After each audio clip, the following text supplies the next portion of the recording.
Magandang gabi. Ang bati sa akin ng matandang janitor na naabutan kong naglalampaso ng sahig sa third floor ng ospital na aking pinapasukan. Gabi-gabi ay naaabutan ko siya at parating ganoon ang kanyang ginagawa. Ang siguruhing malinis ang ikatlong palapag. Sa tingin ko nga ay mababakbak na ang sahig dahil sa walang tigil niyang kakalampaso. Hindi din nagde-day off ang janitor na si Mang Emong. Magandang gabi rin po. Ang sagot ko sa kanya. Madalas ay ganoon lang kami. Babatiin ko siya at babatiin niya lang din ako. Pumasok ako sa bakanting nurse station. Tahimik ang buong third floor, maliban sa maririnig mong tunog ng panglampaso ni Mang Emong na tumatama sa sahig at ang paminsan-minsang pag-ubo ng mga pasyente. Maya-maya lang ay siguradong dadating na ang papalitan kong nurse. Si Bless, ang nurse sa umaga. Naglibot siguro at tinignan ang lagay ng mga pasyente bago siya umuwi mamaya. Isa akong nurse na baguhan pa lamang dito sa ospital na aking pinapasukan. Matagal nang tayo ang ospital na ito at mula pa noong ako'y nag-aaral sa kolehiyo ay pinangarap ko nang pumasok dito. Nang makagraduate ako, at maipasa ang eksaminasyon sa pagiging lisensyadong nurse, ay di na ako nagdalawang isip na mag-apply at maswerte naman na ako'y natanggap. Hindi ganoon kadami ang nagpapagamot sa ospital dahil siguro may kamahalan at luma na nga. Madami din kasing ospital malapit dito kaya maraming pinagpipilian ang mga pasyente. At hindi lang yun. Ilang buwan na kasi ang nakakalipas nang magsimula ang sunod-sunod na pagkamatay ng mga pasyente dito. Malubhaman ang lagay o hindi. Misteryoso silang binabawian ng buhay. Hindi nila masabi kung ano ang kadahilanan. Pero nangyayari iyon dito sa third floor. Sinubukang itago ng pamunuan ng ospital ang mga di nila maipaliwanag na pagkamatay dito. Pero may mga kamag-anak ng ilan sa mga namatay ang nag-post nito sa social media. Kaya medyo marami na ang nakaalam. Mabuti nga kahit papaano ay may mga pasyente pa din kami ngayong inaalagaan. 4 ang pasyente na nasa palapag na ito. Isang matandang lalaki, isang matandang babae, isang lalaki na nadisgrasya sa motor noong nakaraang linggo, at ang pinakamatagal na naming pasyente. Ang pasyente na nasa dulong kwarto. Si Marieta. Medyo mahina na kasi ang pangangatawan dahil sa isang sakit. Tinaningan na nga siya ni doktora. Pero ayun at buhay pa din siya. Mag-isa na lang siya sa buhay. Kaya pinasya niyang dito na lang manatili sa ospital para maalagaan siya. Naibenta na din yata niya ang kanyang bahay para ipambayad sa pagpapagamot. 7 ang pasyente naming noong nakaraang linggo. Pero dahil sa kung anong di nila maipaliwanag na dahilan, ay namatay ang 3. Sunod-sunod. Hindi naman malala ang mga sakit nila. Pero hindi lang silang 3 ang nauna. Marami pang iba noong mga nakalipas na buwan ang binawian din ng buhay dito sa ikatlong palapag. Ma'am, ang dahilan ng pagkagulat ko nang tawagin ako ni Mang Emong. Pwede po ba akong makahingi ng tubig? Ang kanyang sabi habang itinuturo ang water dispenser sa aking likuran. Huwag na po kayong magpaalam, Mang Emong. Basta kumuha na lang po kayo. Pareho lang naman po tayong empleyado dito sa ospital. Ang sabi ko sa kanya. Pinuno niya ang kanyang bote at pagkatapos ay ininom bago muli iyong punuin. Matapos iyon ay ipinagpatuloy ang paglalampaso sa tapat ng mga kwarto. Narinig ko ang pagbukas ng kwarto sa dulo. Ang kwarto ni Marieta. Nakita ko ang paglabas ni Bliss. Sa kanyang likuran ay nakita ko din ang pagsilip ng pasyente sa dahan-dahang sumasarang pinto. Nakatingin siya sa akin hanggang sa tuluyan ng sumara ang pintuan ng kwarto ni Marieta. Uwi na ako, Dayan. Ang sabi sa akin ni Bliss. Oo nga pala, pakitignan-tignan mo nga yan si Marieta ha. Kasi napapansin ko ilang gabi na mga ganitong oras, tumataas ang presyon niya. Sinabi ko na kay doktora baka mamaya bisitahin niya. Tumango ako at naglakad na nga paalis ang kapalitan kong nurse. Tinignan ko ang nakatalang mga blood pressure ni Marieta noong mga nakalipas na araw. Tama nga si Bliss. Nagsimula noong nakaraang linggo. Tinignan ko ang petsa at oras. Iyon ang araw ng kamatayan ng ikatlong pasyente noong nakaraang linggo. At naalala ko din na bago ang araw na iyon ay nakita ko pa siyang nakasilip sa pinto ng kwarto ng pasyente habang nasa loob ako. Nagulat pa nga siya nang makita ko siya. Magmula noon ay parang ilag na si Marieta sa akin. Tingin ko ay alam ko ang dahilan ng pagtaas ng presyon niya tuwing ganitong oras. Pero sa akin na lang yun. Hindi ko maaaring sabihin sa ibang tao kasi baka nagkakamali ako. Sana nga mali ako. 9:00 nang dumating si doktora. Agad nitong kinuha ang record ni Marieta at nagpunta na kami sa kanyang kwarto. Kinatok ko ang pinto at sinubukang buksan pero katakatakang nakakandado. Kumatok uli ako at makalipas lamang ang ilang sandali ay dahan-dahang nagbukas. Sabay ng pagsilip ni Marieta. Parang nagulat pa siya nang makita ako. Pero binuksan din ng tuluyan ng pinto nang makita si doktora. Nang makapasok kami ng kwarto, ay inutusan ako ni doktora na kunan ng presyon ng pasyente. Napakataas. Ilang beses ko mang ulit-ulitin ay talagang napakataas noon. Tingin ko talaga ay alam ko ang dahilan. Pero hindi ko pwedeng sabihin kay doktora. Tinignan ko si Marieta. Bukod sa mataas na presyon, ay namumutla din ng pasyente. Matapos kong sabihin kay doktora ang blood pressure ni Marieta, ay pinabigyan ito ng gamot at sinabing magpahinga na. Pwede po bang bukas na lang ulit ako kunan ng blood pressure? Ang narinig namin na sabi ni Marieta bago kami makalabas.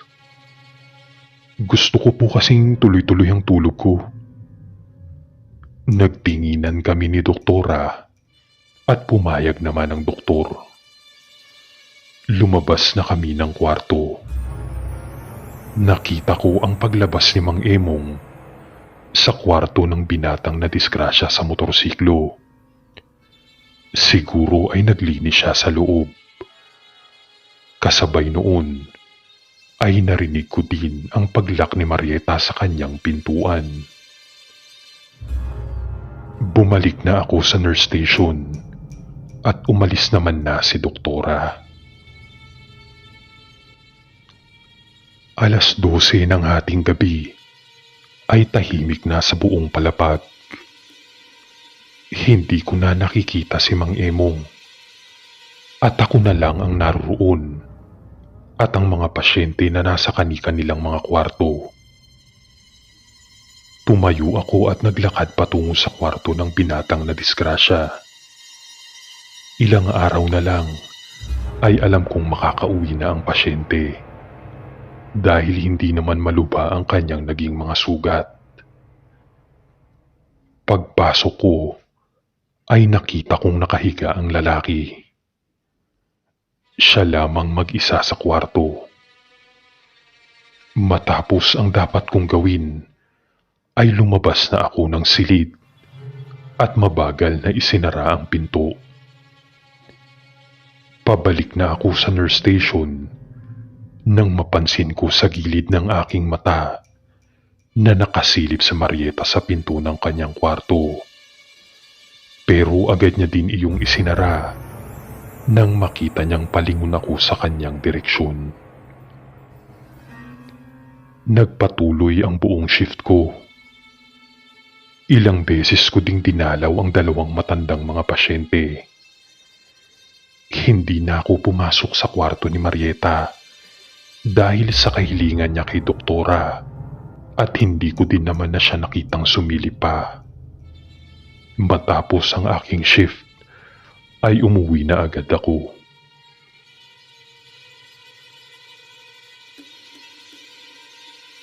Kinagabihan ay muli kong nakita si Mang Emong nang marating ko ang 3 palapag ng ospital. Subalit ng gabing iyon ay hindi niya ako binati. Nagpatuloy na lamang ako sa paglalakad. Hindi pa ako nakakapasok sa nurse station ay agad na nagsalita si Bless. Dayan, patay na yung binatang na disgrasya sa motor. Kita ko ang takot sa mga mata ni Bless. Ha? Di ba i-discharge na yun sa Makalawa? Anong nangyari? Ang aking tanong sa kanya. Hindi ko din alam eh. Basta hindi na nagising kanina. Dayan, natatakot na talaga ako dito. Ang sabi ni Bless na halatang takot na takot. Hindi na ako kumibo at nag-isip na lamang. Iyan pang si Marieta ha. Parang kakaiba ang mga kilos niya ngayon, napapansin ko. Naglalak ng pinto. Tsaka pasilip-silip tapos biglang isasara ang pintuan. Huwag na din daw siyang tignan-tignan paggabi. Gusto niya daw ng mahabang tulog. Nawiwirduhan na ako dyan sa pasyente sa dulong kwarto na yan. Sa totoo lang, ayoko na dito, Dayan. Ang sabi pa ni Bless sa akin bago siya umuwi. Muli ay hindi ako kumibo. Sa tingin ko ay alam ko talaga kung bakit. Pero hindi ko pwedeng sabihin. 3 na lang ang natitirang pasyente. At wala na akong inaasahang iko-confine pa dito sa 3rd floor dahil nga sa mga pangyayari. Sino ba naman ang gugustuhing manatili sa ospital kung saan halos sunod-sunod ang mga namamatay? Tinignan ko ang record ng mga pasyente at nakita kong bukas ay pinapayagan ng makauwi ang matandang lalaki. 10:00 ng gabi ay papunta na ako sa kwarto ng matandang babae. Dala ko ang gamot na dapat niyang inumin. at kukunan ko din siya ng vital signs. Pagpasok ko ay nasa tabi ng matandang babae ang kanyang anak na nanunood ng telebisyon. Matapos kong painumin siya ng gamot, ay lumabas na ako ng kwarto. Paglabas ko ay pasimple kong tinignan ang pintuan ng kwarto ni Marieta. Pero sa pagkakataong ito, ay hindi ko naman siya nakitang nakasilip. Dahan-dahan akong naglakad patungo sa kanyang pinto at sinubukan kong pinihit ang doorknob. Ngunit katulad ng aking inaasahan, ay hindi ko iyon mabuksan. Kasunod kong tinungo ang kwarto ng matandang lalaki. Sa loob ay naabutan ko siyang kumakain. Sa kanyang tabi ay naroon ang isang kamag-anak. Nang tuluyan ko siyang malapitan, ay bumukas ang pinto ng CR at nakita ko ang paglabas ni Mang Emong, bit-bit ang kanyang mga panglinis. Agad din siyang lumabas ng kwarto matapos noon. Ibinigay ko ang gamot sa matandang lalaki at tinignan ang kanyang vital signs. Maayos ang lahat. Siguradong makauuwi na siya bukas. Nagpaalam na ako at palabas na ng pinto nang marinig ko ang sinabi ng matandang lalaki sa kanyang tagapagbantay. Bantayan mo lang ako ha. Huwag kang matutulog. Baka imbes na makauwi ako bukas sa bahay, sa sementeryo ako mapunta. Lumabas na ako ng kwarto. Isinara ang pinto at ipinagpatuloy ko ang aking trabaho na paminsan-minsang pinagmamasdan ang mga pinto, lalo na sa dulong kwarto. Dayan, nakauwi na si tatay dyan sa room 315. Buti na lang walang nangyari sa kanya. Ang masayang sabi sa akin ni Bless nang dumating ako gabi kinabukasan. Nginitian ko siya. Hindi na ako nagtaka. Alam ko kung bakit walang nangyari sa matanda. Pero hindi ko pwedeng sabihin kay Bless. Dalawa na lang ang pasyente. At katulad ng dati, ay wala na akong inaasahan pang i-confine dito sa ikatlong palapag. Magandang gabi. Ang narinig ko habang nag-iisip. Nakita ko si Mang Emong na kumukuha ng tubig sa dispenser. Matapos ay pinagpatuloy ang kanyang araw-araw na gawain sa ospital. Tinignan ko ang record ng dalawang natitirang pasyente. Sa susunod na linggo ay maaari na ring makauwi ang matandang babae. Si Marieta naman ay hindi ko masabi kung hanggang kailan dito. Pinagmasdan ko muli ang kanyang mga blood pressure na kinuha ni Bless kaninang maaga pa. Normal naman ang lahat, maliban lang talaga pag sumasapit na ang gabi. Tingin ko talaga ay alam ko kung bakit, pero hindi ko iyon pwedeng sabihin. Alas 10 ay papunta ako muli sa kwarto ng matandang babae upang ibigay ang kanyang gamot. Pagpasok ko ay nakita kong natutulog ang matandang babae. Nagpaalam sa akin ang kanyang anak na kung maaari ay bantayan ko muna ang kanyang ina at bibili lamang siya ng pagkain sa ibaba. Pumayag naman ako. Siya na lamang naman ang titignan ko ngayon dahil nga ayaw ni Marieta na maistorbo ang kanyang pagtulog. Inilagay ko ang gamot sa maliit na lamesa sa tabi ng higaan at nilapitan ko ang natutulog na matanda. Matapos ang dapat kong gawin, ay naupo muna ako habang inaantay na bumalik ang kanyang anak. Nagulat pa ako nang mabilis na sumara ang pinto. Narinig ko ang pagtakbo sa labas at ang mabilis na pagsara ng pinto ng dulong kwarto. Si Marieta. Hindi ko siya nakita, pero alam kong sumilip siya dito. Ilang sandali lang ay bumukas ang pinto at pumasok ang anak ng matandang babae na may dalang pagkain. Matapos magpasalamat, ay lumabas na ako ng kwarto at tinignan ang pinto ni Marieta. Nakasarado at sigurado akong nakakandado.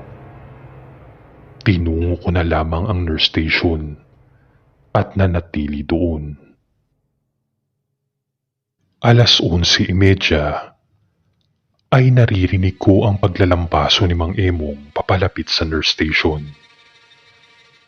Makalipas nga ang ilang sandali, ay nakita ko na siya.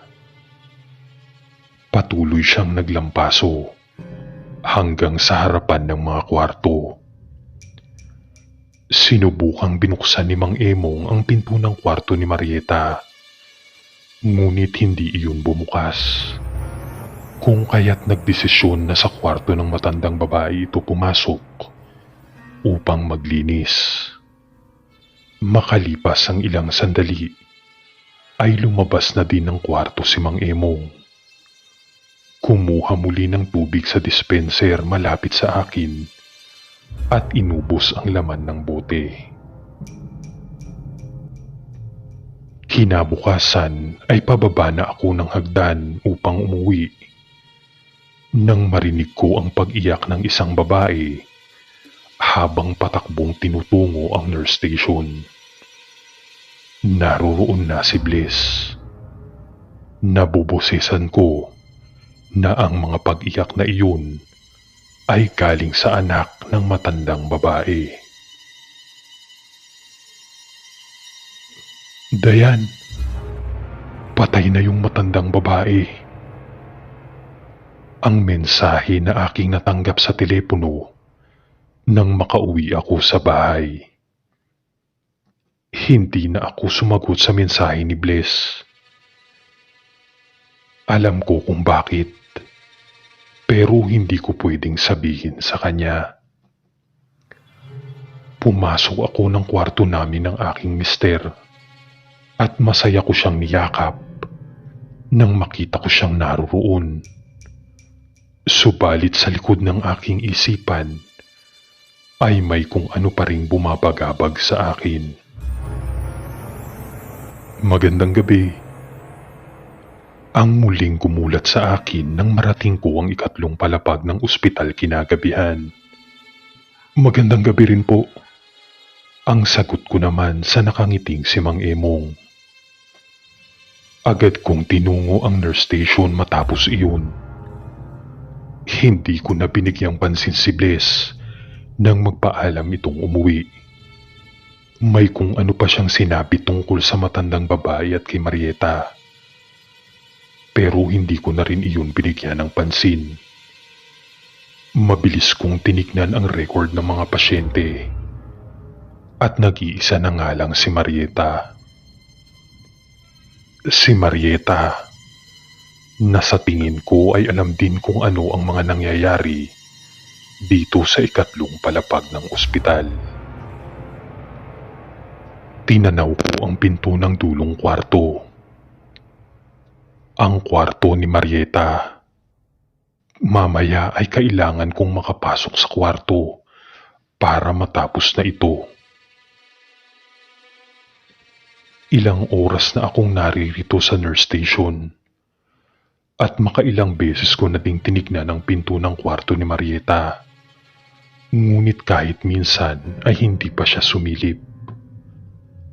Nakakandado kaya ang pinto niya? Ang kanina ko pang tanong sa aking sarili.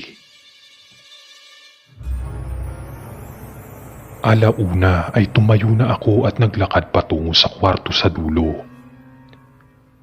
Tahimik na tahimik ang buong ikatlong palapag. Kami na lang nga ni Marieta ang naririto. Hindi ko din nakikita si Mang Emong.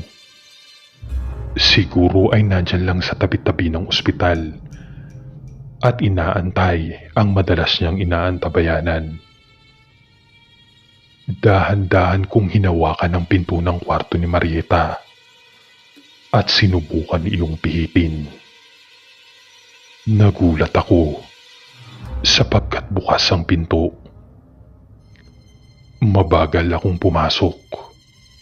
Dapat ay hindi magising si Marieta at hindi niya malaman ang aking pagpasok. Madilim sa loob ng kwarto. Nagtaka ako sapagkat wala na ang madalas kong nakikitang mga gamit sa ibabaw ng kanyang mesa.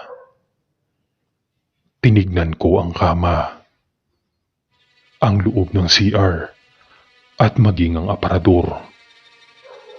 Wala na si Marieta. Wala na. Ang dapat ay huli kong biktima. Alam kong alam niya ang aking ginagawa sa mga pasyente dahil ilang beses na niya akong nakita. Ang pagtaas ng kanyang presyon ay siguradong dahil sa takot niya sa akin. Kinapa ko ang bote na nasa aking bulsa. Inilabas ko ang babasaging lalagyan. Kaunti na lang sana ay mapupuno ko na at maibabalik sa nilalang na nagbigay sa akin. Kung bakit ko pa kasi pinaputol ang puno sa likod ng bahay. Kailangan kong punuin ang bote kapalit ng tuluyang pagbalik ng aking asawa. Iyon ang parusa niya sa akin sa pagpapasira ko sa kanyang bahay. Sa tuwing idinidikit ko ang bote sa bibig ng aking natutulog na biktima, ay may kung anong usok ang lumalabas mula sa kanilang bibig at pumapasok sa loob ng bote. Buhay. Buhay ang lumalabas sa aking mga biktima at pumapasok sa loob ng bote. Ayoko man itong gawin pero kailangan. At ngayon ang taktang araw na dapat kong punuin ng ninakaw kong buhay ang bote. Kung hindi ay tuluyang mawawala ang mister ko sa akin. Nakatulala akong lumabas ng kwarto. Paano ko ito mapupuno ngayon? Nakita kong kumukuha ng tubig si Mang Emong.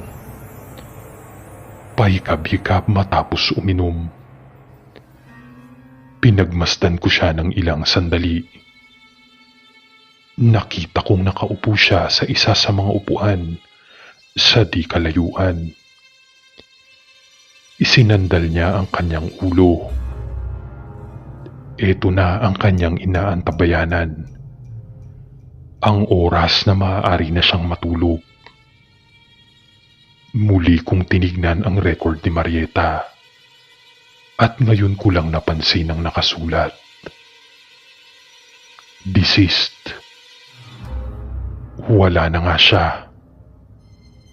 Wala na ang dapat ay huli kong biktima. Tinignan ko si Mang Emong. Napangiti ako. Sapagkat alam ko na maya-maya lang ay mapupuno ko na ang bote.